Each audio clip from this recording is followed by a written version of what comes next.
Romanos capítulo 8, verso 28, 29 e 30. Diz assim a palavra do Senhor: sabemos que Deus age em todas as coisas para o bem daqueles que amam, dos que foram chamados de acordo com o seu propósito. Pois aqueles que de antemão conheceu, também os predestinou para serem conforme a imagem de seu Filho, a fim de que ele seja o primogênito entre muitos irmãos. E aos que predestinou, também chamou. E aos que chamou, também justificou. Aos que justificou, também glorificou. Vamos orar? Senhor, fala ao nosso coração, Pai. Queremos proclamar liberdade plena, genuína do Teu Santo Espírito entre nós. Eu não suportaria sair dos meus lábios palavras de persuasão humana, e ninguém aqui veio esperando isso, Senhor. Por isso, Pai, fala conosco, nos transforma, Senhor, meu Pai. Que Teu Espírito Santo, Senhor, mova o nosso coração e mente. Nós oramos em nome de Jesus. Amém? Queridos, existem algumas perguntas que, lançadas no ar, embora elas sejam intrigantes, simples e por vezes até engraçadas, não oferecem uma resposta, muitas vezes assim, muito objetiva, clara, taxativa. Perguntas do tipo assim: quem veio primeiro, o ovo ou a galinha? Já ouviram essa, né? Quem não se lembra do clássico slogan da Tostini, se eu não me engano, da década de 70, 80, vende mais porque é fresquinho porque vende mais? Vejam, são perguntas até interessantes, mas que, jogadas numa conversa, não nos prende muito, não nos parece importante o suficiente para prender a nossa atenção. Agora, já na teologia, existem algumas perguntas, questões que não são tão simples, são absolutamente complexas, igualmente intrigantes, mas que não oferecem uma resposta, uma construção tão lógica, sobretudo em face à nossa limitação humana. É isso que a gente tem que considerar. Nós somos pequenos demais. É justamente um tema desse tipo que eu vou buscar pensar hoje da palavra de Deus, apenas como uma introdução àquilo que eu entendo como sendo um prato principal que o Espírito quer falar conosco. Amados, vejam bem, acredito que todos que aqui estão têm claro a ideia de que no pós-morte ou no fim dos tempos existirão aqueles que irão para o céu e outros tantos que irão para o inferno. Isso não é escondido, isso consta na palavra do Senhor. E olha que no caso chega a ser quase que um senso comum que o número daqueles que irão para o inferno é maior do que daqueles que irão para o céu. Isto fundado por um versículo bíblico básico, por exemplo, Mateus 7, 13 e 14. Se a gente olhar, diz assim, ó: entrai pela porta estreita, porque larga é a porta, espaçoso o caminho que conduz à perdição, e muitos são os que entram por ela. E porque estreita é a porta, é apertado o caminho que leva à vida, e poucos há que a encontrem.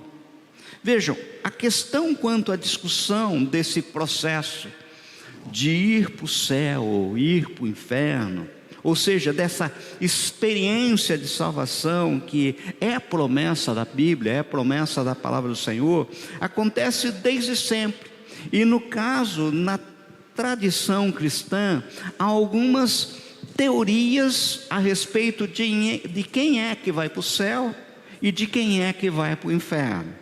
Notem, a discussão a respeito desse assunto, ela é assim, muito controvertida. E em hipótese alguma eu teria pretensão hoje de abordar todas as teorias, ou até mesmo esgotar o assunto sobre qualquer uma delas, já que inclusive, como tenho insistido em apontar, este assunto não é o mais importante, ele é pano de fundo. Vejam bem, dentre as tantas teorias a respeito dessa questão, existem pelo menos 4, sendo 2 as principais, e eu queria que você prestasse atenção. Primeira teoria, como em todas, partimos de uma premissa unânime, de que toda a humanidade já nasce condenada a ir para o inferno, porque toda a humanidade é descendente de Adão, que pelo pecado levou toda a humanidade à condenação. Mas Deus, na sua misericórdia e graça, elegeu para a salvação alguns, ou seja, dentre todos que já estavam condenados para ir para o inferno, Deus resolveu resgatar alguns, os ditos eleitos, os chamados predestinados, ou seja, nós pregamos o Evangelho para todos, mas apenas aqueles que são eleitos para a salvação serão salvos. Essa é uma teoria. A segunda teoria já diz que serão salvos todos aqueles que ouvirem o convite de Deus para a conversão e efetivamente entregarem a sua vida a Jesus, ou seja, aceitaram Jesus como seu Senhor e suficiente Salvador.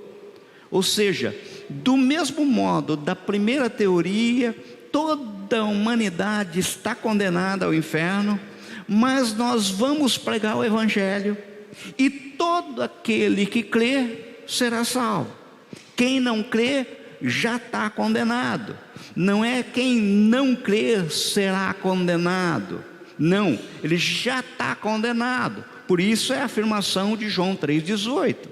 Ou seja, aqueles que ouvirem o anúncio da salvação e crerem em Jesus como Senhor de suas vidas, esses serão salvos e irão para o céu. Vejam, a diferença entre uma e outra, na primeira teoria, a prerrogativa da salvação, ela é integralmente divina, ou seja, é Deus quem escolhe quem vai ser salvo e quem não vai. Já na segunda teoria, a prerrogativa da salvação, ela é humana. O ser humano, ouvindo o Evangelho, escolhe que quer ser salvo ou não quer, ou inclusive se vai crer que existe mesmo esse negócio de céu e de inferno, se vai aceitar Jesus como Salvador ou não, se vai crer que Jesus é Deus encarnado ou não. Enfim, é o ser humano que existe. Agora, existe uma terceira teoria que pretende assim dar uma, digamos assim, acomodada na questão, que no caso defende a teoria da eleição pela presciência, ou seja, Deus já sabendo de antemão, porque Deus é onisciente, quem vai escolher ser salvo, elege esses tais aí para serem salvos. Veja, é um jeito de fazer, acomodar. É o ser humano quem escolhe, mas como Deus já sabe de antemão que esse ser humano vai escolher, porque ele é onisciente, então Deus elege ele para ser salvo. É justamente essa a interpretação que alguns oferecem para o verso 29 que nós lemos. Verso 29 diz assim, pois aqueles que de antemão conheceu, também os predestinou. Ele juntou as duas coisas, ou seja, Deus elegeu para você, para a salvação, porque Ele já sabia que você iria querer ser salvo. Agora tem uma quarta teoria, é a que diz que Deus elegeu toda a humanidade para a salvação em Cristo.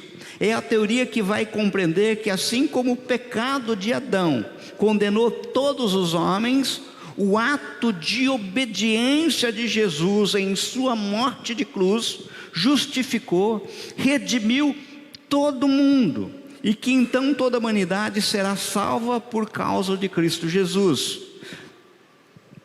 É uma quarta teoria.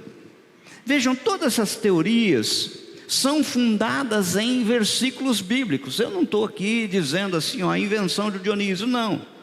Que aparentemente esses versículos, para ter tanta teoria, eles se contrapõem.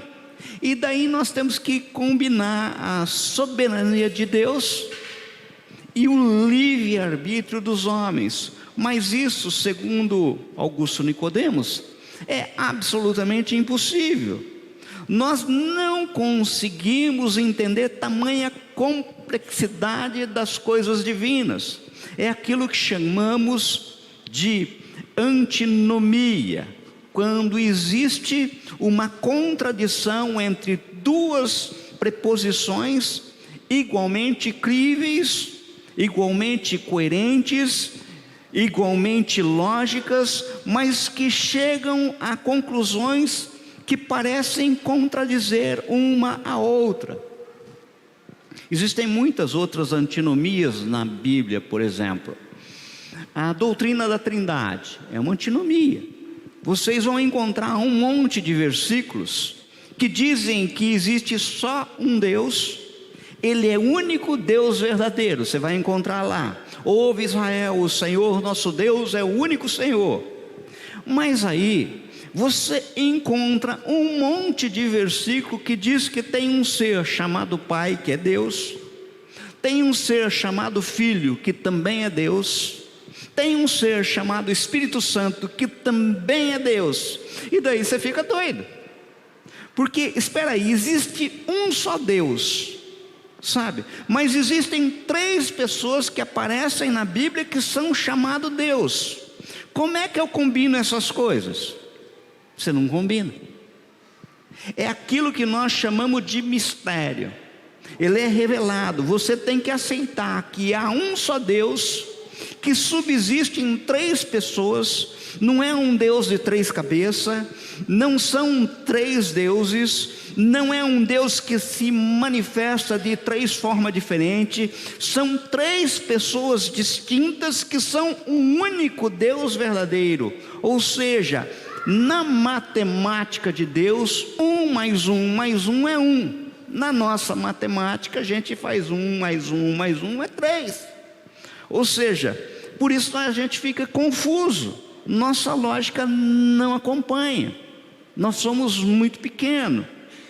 Existe uma dificuldade proposta para nós, seres humanos limitados pela nossa lógica, até mesmo pelo nosso pecado, pela nossa incapacidade própria de entender, o fato de que existem na Bíblia 2 coleções de versículos que parecem uma contradizer a outra.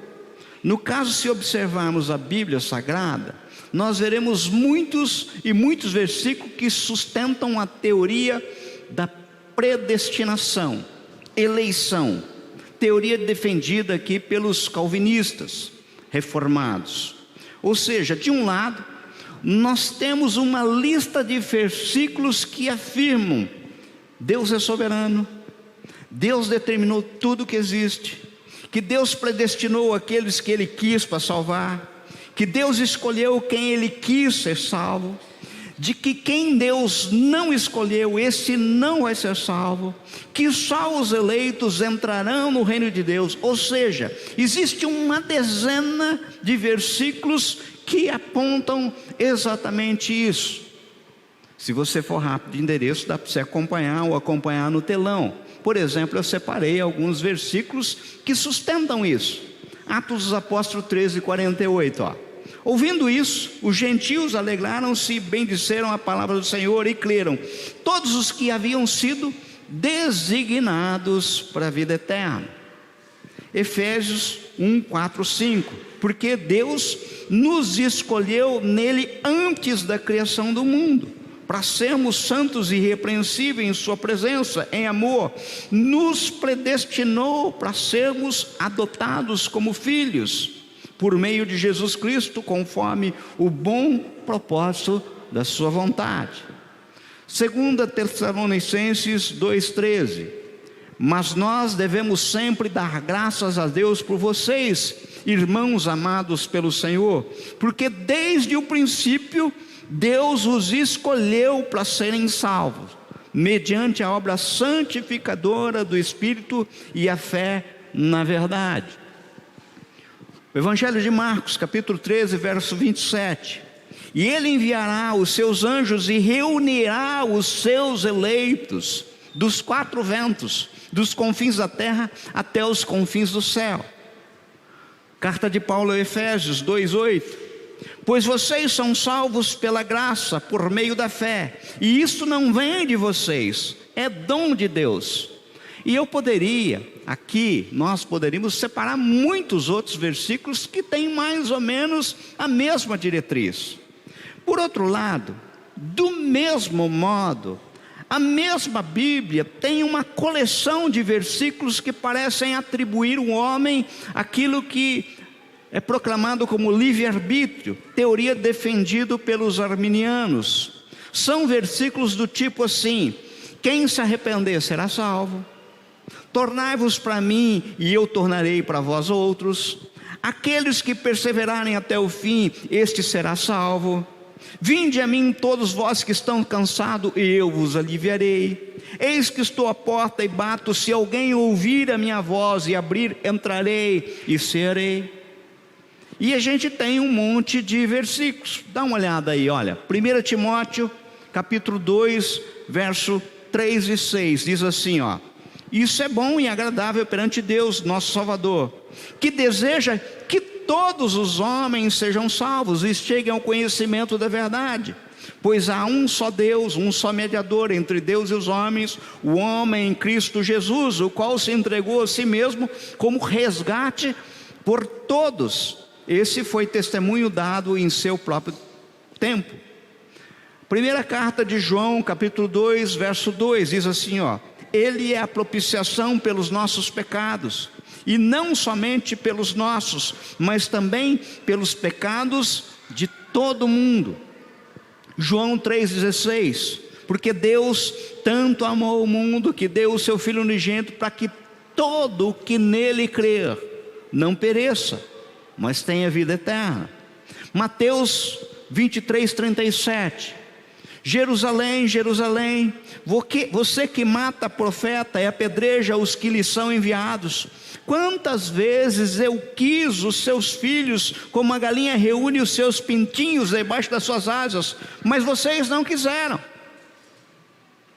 O homem que escolheu, você não quis. Tito 2:11: porque a graça de Deus se manifestou salvadora a todos os homens. Carta de Lucas, Atos 7:51: povo rebelde, obstinado de coração e de ouvidos, vocês são iguais aos seus antepassados, sempre resistem ao Espírito Santo. Parece que isso aqui é contra, você entendeu? A graça irresistível. Mateus 18:14: olha, da mesma forma o Pai de vocês que está nos céus não quer que nenhum desses pequeninos se perca. Deu para perceber a complexidade? Ou seja, nós temos na Bíblia uma infinidade de versículos, e se você colocar determinados versículos dentro do unificador, dá um tipo de teoria. Agora, se você pegar outros versículos e colocar num outro liquidificador, dá uma teologia totalmente diferente. E se você juntar os dois no mesmo liquidificador, dá uma outra teologia. Parece que, sabe, uma coisa de louco. Notem, é verdade que Jesus disse, por exemplo, ó: todo aquele que vem até mim, de maneira nenhuma lançarei fora. Não é isso que nós lemos? Então, estão vendo? É todo aquele que vier, então quem vier vai ser salvo. Mas também é verdade o que disse Jesus em João capítulo 6, que ninguém vem a mim se o Pai não me trouxer. Não parece antagônico? Então nós vamos imaginar o seguinte cena, para ilustrar.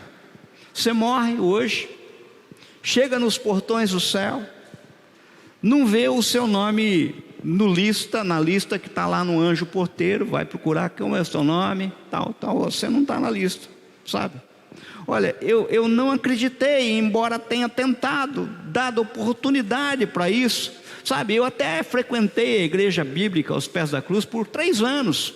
E nem acredito que foi culpa do Dionísio, porque o Dionísio falava assim, olha, que neles não sejam persuadidos por palavras dele, mas pelo Espírito.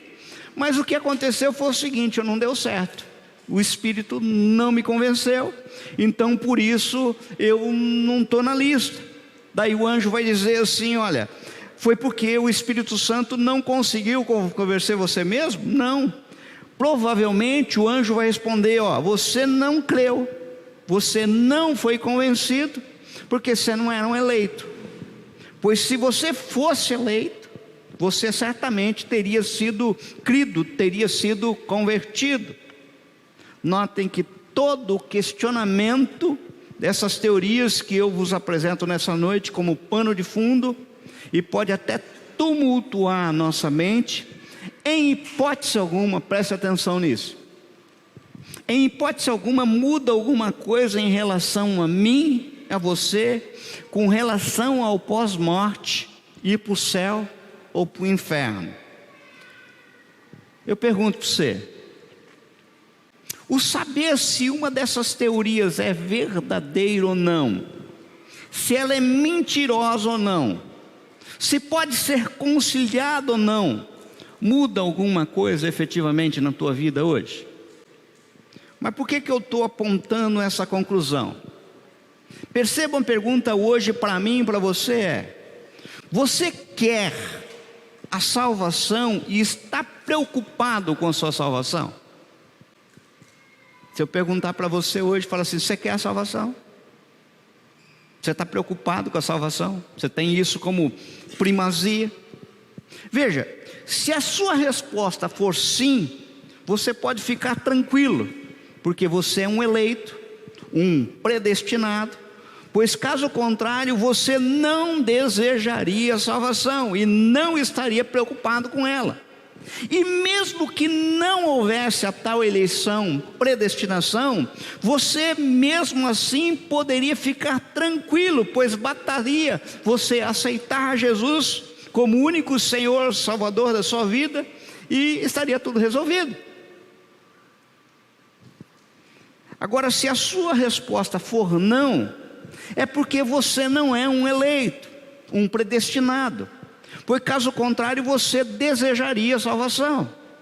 E mesmo que não houvesse a tal eleição e predestinação, você mesmo assim poderia ficar tranquilo com o seu não, pois o Senhor Jesus não seria porque você não quer ser Ele o único Senhor e suficiente Salvador da sua vida, e daí está tudo resolvido.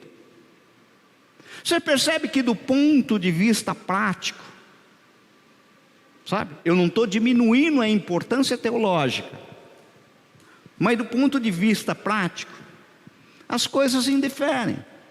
Queridos, como diz Augusto Nicodemos, todo crente de joelho, na realidade ele é um calvinista, porque quando ele está de joelho, como é que ele ora? Eu me agradeço porque eu tomei a decisão, vou para o céu porque eu tive o livre-arbítrio de forma correta, eu me agradeço. É lógico que não é assim que ele faz, sabe? Não é desse jeito. Quando ele vai orar, ele fala assim, Deus, eu te agradeço porque se o Senhor não tivesse agido em meu coração, se o Senhor não tivesse me dado a oportunidade. Então todo mundo de joelho é um calvinista. Agora quando ele fica de pé, você entendeu? E vai falar com outro, ele é um arminiano. Por quê? Porque ele fala assim, se converta, cara, se arrependa, muda de vida. Não é assim? De joelho calvinista, de pé arminiano. Imagine uma porta escrita, você entendeu? E em cima, vinde a mim, todos vós que estáis cansados, e eu vos aliviarei. Texto bíblico. Aí a multidão está passando em frente àquela porta, e de frente da porta muitos param, olham a placa, vê ali um convite, mas segue em frente, vão embora, não estão interessados. Outros passando ficam curiosos, até param, botam para dentro da porta o rosto, olha, mas fala assim: não quero não, eu vou embora. E não entra. E quando ele entra, o último olha e fala assim: opa, esse negócio é para mim, eu resolvi, eu vou entrar. Só que quando ele entra, ele olha do outro lado da porta, escrito assim: só pode vir a mim aquele que o Pai o trouxer. É bíblico. Antes de entrar vinde a mim. Eu vou porque decido. Mas depois que eu entro, eu concluo que só vim porque Deus me trouxe.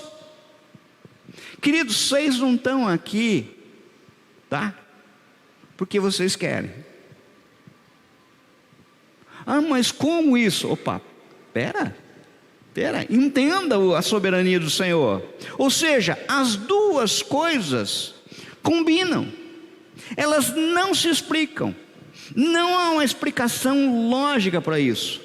Como é que pode haver responsabilidade humana em um mundo em que Deus predestinou tudo o que aconteceu ou o que vai acontecer? Isso não cabe na nossa cabeça, na nossa lógica, mas a Bíblia diz assim. Veja, ninguém vai para o céu sob a condição de acreditar na predestinação. Ou seja, você é predestinado mesmo que você não acredite, pode ter certeza. Ou seja, a sua salvação não depende de você acreditar nessa doutrina, mas não diga que a doutrina da predestinação não é bíblica. Você pode dizer que não entende e que não compreende, mas não que ela não existe e que ela não está na Bíblia. Vejam, existem muitas pessoas que, para resolver esse dilema da soberania de Deus e da responsabilidade humana, ou ela anula a soberania de Deus para deixar o homem livre, dizendo que Deus não predestina, que Deus não elege, que Deus não conhece o futuro, que Deus não determina, e aí eles vão ter que tirar da Bíblia um monte de versículo. Ou você tem outros que, para querer negar a responsabilidade humana, isso é muito importante, hein? Que são chamados aqueles hipercalvinistas, que dizem que não adianta evangelizar, não precisa evangelizar, porque os eleitos virão de qualquer maneira. São dois extremos, porque esse também eu teria que tirar um monte de versículo da Bíblia. Esses dois extremos que devem ser evitados. Nós temos que manter as duas correntes juntas, todos os versículos bíblicos. Pensa nisso. A melhor resposta exemplo que eu ouvi foi do Augusto Nicodemos. Se você ficar em cima de um trilho de trem que aponta para o horizonte, você vai ver que aquele trilho de trem, eles estão separados. Mas se você olhar ao longo do horizonte, parece que eles afunilam e se tornam um só. Eu imagino que é mais ou menos isso. Duas coisas que vão caminhar junto. E lá no fim é o Senhor. Sabe? Em resumo, queridos, eu não quero em hipótese alguma diminuir o valor, como eu comecei falando aqui, ou a importância da discussão teológica da doutrina da predestinação, eleição, ou do livre-arbítrio e responsabilidade humana. Eu consigo conviver muito bem com os dois, sem problema nenhum. Mas, a exemplo de tantas outras discussões, pensando com sinceridade sobre o assunto, concluí que isso não muda a minha vida em nada. Pois, independentemente de tudo isso, eu vou continuar afirmando coisas que não são antagônicas em nenhuma das teorias. Só Jesus salva, e que ninguém será salvo senão por meio de Jesus Cristo. Ninguém salva a si mesmo. Pois, independentemente de tudo isso, eu vou continuar afirmando que qualquer pessoa que for salva, terá sido salva por causa da morte de Jesus Cristo e da sua ressurreição. Isso não muda. Pois, independentemente de tudo isso, eu vou continuar a insistir para que todas as pessoas entreguem a sua vida a Jesus. E quando elas se entregarem a sua vida a Jesus, eu não vou ficar ocupado se ela entregou a vida a Jesus porque ele é um predestinado ou porque ele resolveu entregar. Não é meu papel ficar preocupado. Espera um pouquinho, você entregou, mas por quê? Você foi obrigado? Foi o Espírito que... Ou, não, foi o exercício do livre-arbítrio. Gente, não tem lógica. Ou seja, o meu desejo hoje é que todo homem chegue ao pleno conhecimento da verdade para que seja salvo, e o inferno seja saqueado em razão desse conhecimento e da ação do Espírito Santo. E desejo que tenho certeza que se alinha ao desejo de Deus. Então preste atenção, eu não estou diminuindo aqui nenhum debate teológico, e não estou aqui fazendo pouco das diferenças que existem. Todas discussões bíblicas, tem umas que são absurdas, tá? Né, Nete? A Nete já olhou feio. Tem umas assim que a gente não leva nem em consideração, tá? Mas toda essa discussão, ela é salutar. E eu não estou diminuindo isso, sabe? Mas se eu pensar sobre a salvação e levando em conta o texto que lemos de início, me parece indiscutível algumas coisas. Primeiro, em primeiro lugar, a prerrogativa de salvar é de Deus, porque é Deus quem chama, é Deus quem justifica, é Deus quem glorifica, é Deus quem escolhe salvar, é Deus quem estabelece o destino do salvo. Tudo é Deus quem faz. A salvação é obra da graça, generosidade de Deus, da bondade de Deus, do amor de Deus. Em resumo, é Deus quem salva. E eu, sendo arminiano ou calvinista, eu tenho que concordar com isso, porque caso contrário eu pego e rasgo a Bíblia, anulo ela por completa. Em segundo lugar, indiscutível no texto que nós lemos, e aqui eu chego ao ponto principal, o que eu queria que vocês entendessem, é que o propósito da salvação é a nossa identificação com Jesus Cristo, Filho de Deus, e a nossa transformação. Olha o verso 29 que nós lemos: para serem conforme a imagem do seu Filho, a fim de que ele seja o primogênito entre muitos irmãos. É interessante que nós apontamos como um pano de fundo a discussão a respeito de quem vai para o céu, quem vai para o inferno. E nesse texto o céu e o inferno não aparecem, nenhum momento. O que está posto aqui é que, no entendimento do apóstolo Paulo, ser salvo é ser transformado à imagem do Filho de Deus, a saber, Jesus Cristo, Cristo ressurreto. Isso é ser salvo. Então, ser salvo é você ser transformado à imagem de Cristo. Ou seja, nosso destino, preste atenção, não é um lugar, nosso destino não é um ambiente, nosso destino não é um outro espaço da vida. Nosso destino final é uma pessoa, é Jesus Cristo. E nós nos tornamos semelhantes a Jesus Cristo, de tal maneira que Jesus seja apenas o primogênito entre muitos irmãos. Então, o foco não é aonde você vai, é em quem você será transformado. Então a salvação tem a ver não com o lugar para onde você vai depois que você morre, mas a salvação tem a ver com que tipo de ser humano você é. Percebe? Porque se não houver transformação na tua humanidade, o destino seu eu já sei. E daí não vai importar você dizer que é arminiano ou você é calvinista, se não houver essa mudança. E esse tipo de ser humano que você é deve ser a semelhança de Cristo ressurreto. Veja, a nossa salvação é sermos levados por Cristo a vencer a morte. E a nossa salvação será completa quando, gente? Quando nós formos redimidos no corpo mortal, ou seja, quando o nosso corpo mortal se revestir de imortalidade, quando o nosso corpo corruptível se revestir de forma incorruptível, de acordo com a palavra de Deus, na carta de Pedro, 2 Pedro, dá uma olhada, capítulo 1, verso 4, dessa maneira, Ele nos deu as suas grandiosas, preciosas promessas, para que por elas vocês se tornassem participantes da natureza divina e fugissem da corrupção que há no mundo, causada pela cobiça.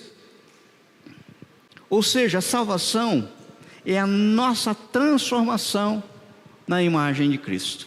Salvação não é um lugar que você vai, não é o céu. Salvação é a nossa transformação, começa aqui. Portanto, meus queridos, presta atenção. A nossa peregrinação espiritual, a nossa caminhada, é uma caminhada de quem está ocupado e preocupado em conhecer Jesus e experimentar o poder da ressurreição de Jesus e se tornar uma pessoa cada vez mais semelhante a Jesus. Esse é o objetivo. Veja, se é verdade que convivemos ainda com esse mundo terrível que está lá fora, com a morte que puxa você para baixo, tipo assim, olha, puxa vida, que coisa difícil a gente lidar com a morte. Também é verdade que com o poder da ressurreição de Cristo, surge a esperança da ressurreição, vinda por Jesus, e Ele nos puxa para cima. Pelo que hoje nós já podemos ser pessoas diferentes do que éramos, pelo fruto e caráter da natureza de Deus tornar-se aparente em nossa vida, de forma transformadora. Isso que eu tenho visto em cada testemunho, por exemplo, dos homens do Café com Fé aqui, sabe, coisa, mudou. Ele era assim.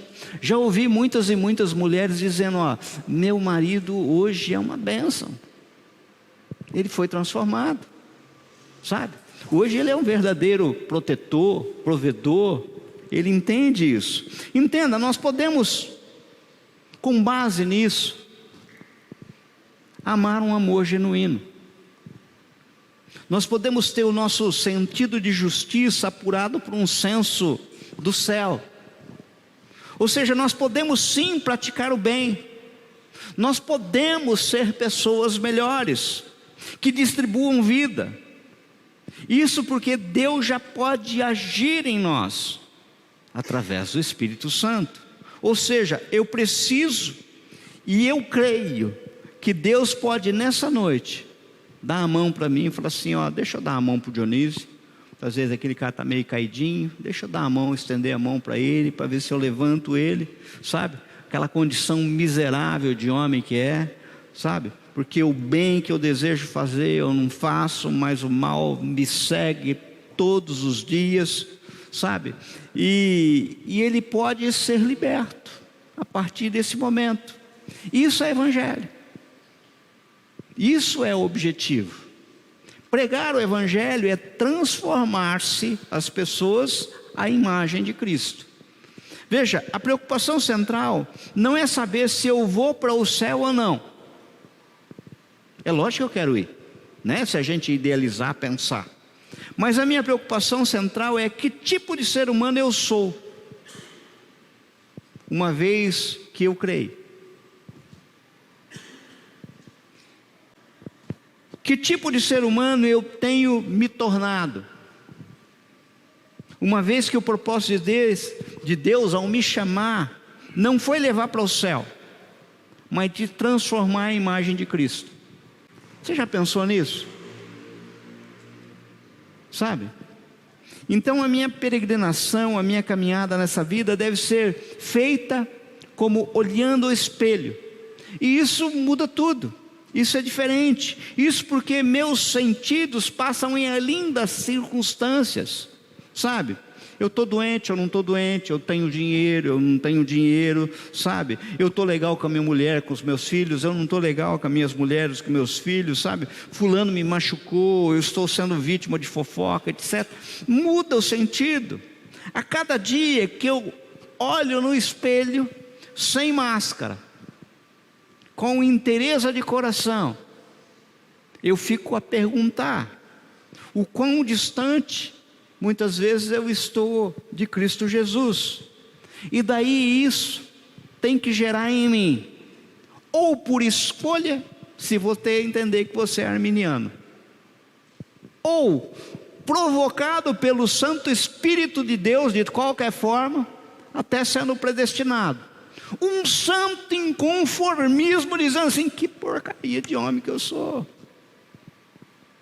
porque eu tinha que melhorar, eu tinha que ser protetor e não estou sendo, enquanto homem. Eu tinha que ser provedor e não estou sendo, enquanto homem. Sabe? Eu tinha que ser sacerdote e não estou sendo, enquanto homem. Eu estou falando isso para mim, olhando para mim, olhando ao espelho, sabe? E daí quando a gente olha a nossa imagem e compara com Cristo, eu não sei se com você é assim, a mim dá vontade de chorar. Quando eu me olho, as minhas mazelas, a minha pequenez, sabe, a minha insignificância, e comparo com o objetivo a ser alcançado, e vejo aquele objetivo assim, eu falo assim: gente, o que eu vou fazer? A vontade que eu tenho é de chorar. Não porque fulano ou beltrano me fez mal, não porque alguma circunstância está me afetando, mas porque o único jeito de caminhar para o céu, para a salvação, é sendo transformado à imagem de Cristo. Por isso eu preciso a todo tempo de misericórdia e graça, todo tempo. E eu preciso dessa graça e dessa misericórdia. Guarde bem a expressão que eu vou usar, parece forte, mas é verdadeira. Eu preciso desesperadamente, é o que eu mais preciso, sabe? Vejam, queridos, eu não vou aqui agora ser hipócrita ao ponto de dizer que eu não me preocupe e não quero que o Senhor cuide da minha vida, da minha saúde, sabe? Que o Senhor proteja os meus filhos, guarde o meu casamento, possibilite eu ter dinheiro para pagar minhas contas, imposto, para mim viajar, sabe? Para um lugar legal, usufruir, sabe? Eu não vou ser hipócrita a ponto que eu não quero morar numa casa confortável, sabe? Andar num bom veículo. Eu quero, e olha que acredito efetivamente que inclusive que Deus pode me dar isso. Eu até acredito, sabe? Eu até acredito nisso. Entendas, meu querido. Só que isso, dentro do objetivo maior, isso é periferia, sabe? Isso não é o central. Isso é ficar em águas rasas. Isso é mais ou menos aquilo que o Gualberto fala: isso é calda de pudim.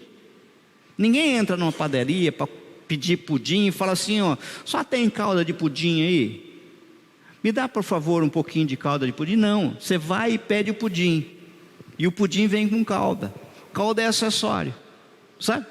Agora tem muita gente que vive que nem formiga atrás da calda e perde o pudim. O pudim é a salvação. O pudim é a transformação à imagem de Cristo, sabe? Não é a periferia. Entendam, o grande propósito de Deus para a nossa salvação é a nossa transformação. A gente até insiste muitas vezes aqui no Café com Fé com os homens, sabe? Então quando eu digo muitas vezes para Deus assim: Deus, transforma o meu casamento, Deus me responde: entenda, para transformar o seu casamento, eu tenho que transformar você. Não tem jeito. Você precisa ser transformado. Muitas vezes o problema é você. Quantas e quantas vezes a gente faz oração: Senhor, transforma o meu cônjuge. Não é assim? Hein, Helene? Você não viu um monte de oração assim? Ô Senhor, transforma o meu cônjuge. Quando na realidade é você estar disposto para falar para o Senhor: Senhor, me muda, vai, transforma-me. E outra coisa, não é aquela oração hipócrita que nem eu vivo denunciando aqui. Eu denuncio isso porque isso é muito sério, gente. Eu canso ver gente, pessoas que estão levando vida errada, e depois, na hora que a gente vai muitas vezes dar um pito, né? Já ouviu essa expressão é muito velha, né? Da pito. Vai dar um pito e ele fala assim: não, mas eu orei para Deus mudar eu, mas Deus não me muda. Quer dizer, o cara é um sem vergonha e o culpado é Deus dele não mudar. Sabe? Cansei de ver gente assim. Isso é muito comum em drogado. Sabe? Eu já orei para Deus me libertar, mas Deus não me liberta. Isso é muito comum com aquelas pessoas que se envolvem com homossexualidade. Entendeu? Eu já orei para Deus me libertar disso, mas Deus não me liberta. Eu sou assim. Síndrome de Gabriela, sabe? Eu que nasci assim, sabe? Entendam, quando Deus quer o nosso bem, todas as coisas cooperam para o bem. O bem consiste em sermos transformados à imagem de Jesus. Não tem outro jeito. Não é a transformação de circunstâncias ou de pessoas, sabe? Eu preciso transformar, eu preciso refletir Cristo. Eu preciso refletir e andar como Cristo. Eu preciso que os meus relacionamentos sejam espelhados em Cristo. Eu preciso que a minha ética seja a ética de Cristo. Eu preciso que os meus negócios sejam conduzidos como Cristo conduziria. Eu preciso que o casamento seja feito de acordo com a orientação de Cristo. O meu relacionamento com os filhos seja de acordo com o que Cristo pensaria. O meu relacionamento com os meus pais deveria ser de acordo com o que Deus quer. Entendam? Deus age em todas as coisas. Essa expressão não transforma Ele num manipulador de circunstância, que nos isenta da nossa responsabilidade. Queridos, o grande objetivo de Deus não é mudar circunstância, mas transformar você, transformar a mim, transformar a nós, sabe? Você já imaginou se daqui à noite agora, né, saísse aqui para Assis, né? Vamos pegar aqui, pega as crianças aqui, 300 pessoas aqui dentro, 300 Jesusinhos, né? Sermos transformados em Jesus. Já pensou? Um Jesus encarnado mudou a história. Já pensou sermos todos transformados à imagem e semelhança de Cristo, invadindo a cidade de Assis? Tinha que dar certo, não tinha? Se não está dando certo, gente, você vai o quê? Lançar a culpa no Espírito Santo porque ele não te convenceu? Pensa bem nisso. Vejam, é o Espírito que o Senhor nos deixou e intercede por nós com gemidos inexprimíveis, sabe? Para que nós sejamos transformados à imagem de Cristo. E eu vou concluir. Em primeiro lugar, está claro para mim, e eu queria que ficasse claro para você, porque você não vai encontrar em nenhum lugar na Bíblia algo que diga o contrário, que a prerrogativa de salvação está nas mãos de Deus. Você só é salvo porque Deus quer. Não importa se você eu tenho livre-arbítrio, não importa isso. Eu sou predestinado, não importa isso. Está na mão do Senhor. Segundo lugar, está claro para mim que o propósito da salvação está revelado em Cristo Jesus e na nossa transformação à sua imagem e semelhança. Esse é o objetivo. Que eu saia daqui mais parecido com Jesus. Que cada um saia daqui mais parecido com Jesus. E por último, está claro para mim que a experiência de salvação esse processo de salvação, independentemente de qualquer teoria, só pode ser conduzido pelo Espírito Santo de Deus, sabe?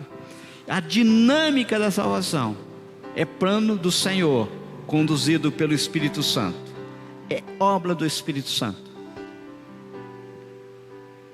Então que isso acomode no teu coração, que você muitas vezes, eu falo assim, olha, tem um monte de gente perdendo um tempo danado, sabe, para falar de algumas coisas que, sabe, não é o central. Estou falando que é sem importância? Não estou falando que é sem importância, queridos. Estou falando que se você não se transformar em imagem e semelhança de Cristo, não adianta você ficar discutindo escatologia, sabe? Não adianta. Porque se você for discutir escatologia, como é que vai ser? E você não está sendo transformado aqui no dia a dia. É o cara que chuta o cachorro quando chega em casa. É o cara que briga por causa de mistura. É a mulher que desonra o marido a todo tempo. É o filho que desrespeita o pai. É a pessoa que mente e engana por causa do negócio. Jesus é assim? Não. Então você vai discutir escatologia para quê? Sabe? Estou dizendo que não dá importância? Não, não é isso. Eu estou dizendo que existe algo prioritário. E a prioridade minha e tua é sermos transformados. E para isso nós precisamos de muita graça. Muita graça. Muita graça. Vamos orar? Feche os seus olhos. Senhor, Pai querido, Pai amado, nós te rendemos graça, Pai. Reconhecemos o teu senhorio sobre nossas vidas. Pai, nós não queremos aqui minimizar, e nem eu, Pai, a mim, eu não sou nenhum teólogo, não tenho pretensão de ser. Pai, há muito tempo, eu sempre gostei de pessoas que dominavam a matéria, mas quando o assunto é teologia, Senhor, quem sou eu? Então, em vez de dominar as coisas de Deus, eu optei e prefiro ser dominado por Deus.